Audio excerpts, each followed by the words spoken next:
Thank you. Thank you, Mr. Chairman. Thanks to the witnesses for being here. Mr. Metter, I want to pick up where Senator Blumenthal started as well, this question about private enforcement and forced arbitration.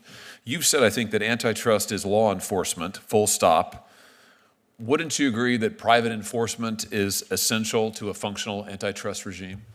Absolutely. American antitrust enforcement rests on three pillars of a stool. One is the federal government, the second are state attorneys general, and the third are private plaintiffs. I think I agree with Ms. Mecky's comments 100% that it's essential for the average person to have the ability to come into court and vindicate their individual economic rights. But they really don't today, do they? I mean, in case after case, particularly if you're dealing with companies of any size, and let's take our friends in the big tech world, for example. I mean, all of their user agreements are full of the classic contracts of adhesion. I mean, Google, you waive your right to sue us in court or to bring a class action case. I mean, there's virtually, I don't want to say no ability, but very, very diminished ability for any private citizen to bring any meaningful antitrust suit privately. I mean, isn't that real? Isn't that right? I agree that's a real problem, and it highlights the need for strong enforcement that can make it easier for private plaintiffs to bring follow-on lawsuits. But even then, as you point out, if you're subject to a forced arbitration clause, that can be more difficult. And wouldn't it be much more powerful in the antitrust sphere if we could also bring class action suits? Private plaintiffs could bring class action suits, which again are theoretically possible,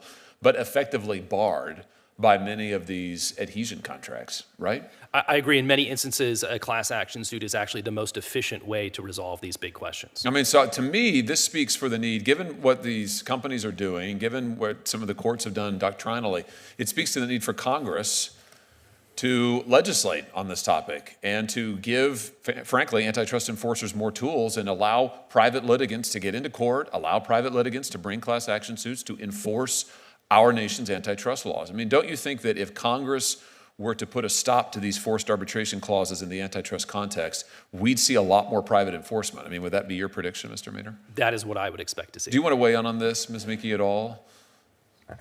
I think this is extraordinarily important.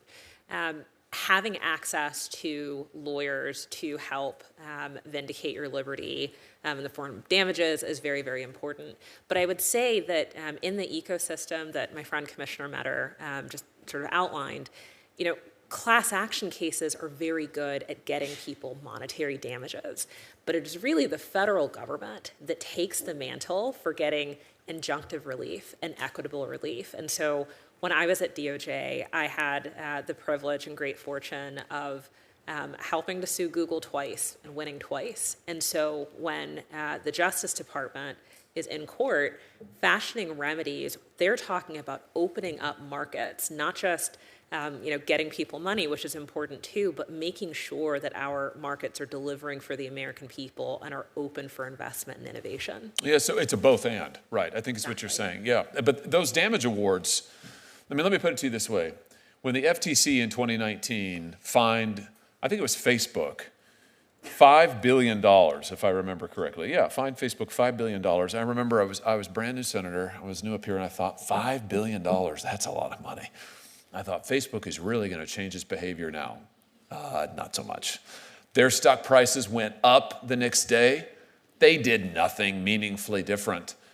I agree with you completely about the need for robust federal enforcement, and I am a former state AG, Senator Blumenthal does as well, so I know that we believe in robust enforcement at the state level also. But there's something powerful about a damage award from a jury. I mean, to have private enforcers be able to get into court, get in front of a jury, particularly in a class action context, it's one of the reasons that these companies have fought Section 230 in a different context for years and years. They don't want to face juries. And I think the same is true for antitrust enforcement. They do not want to face private enforcers who are coming and bringing their cases into court. And I think one of the best things that we can do for antitrust enforcement is we ought to get rid of these forced arbitration clauses, and we ought to open up the courthouse doors for private citizens, and we ought to allow them to form class actions to do it. And we ought to do all of the above. I agree with you, Ms. Meeky, and Mr. Metter, we ought to empower your agency as well. Because we need, I think you are fundamentally right, we need more law enforcement, antitrust enforcement rather, is law enforcement, and we need more of it. Just in my last remaining seconds here, Mr. Metter, let me come back to you.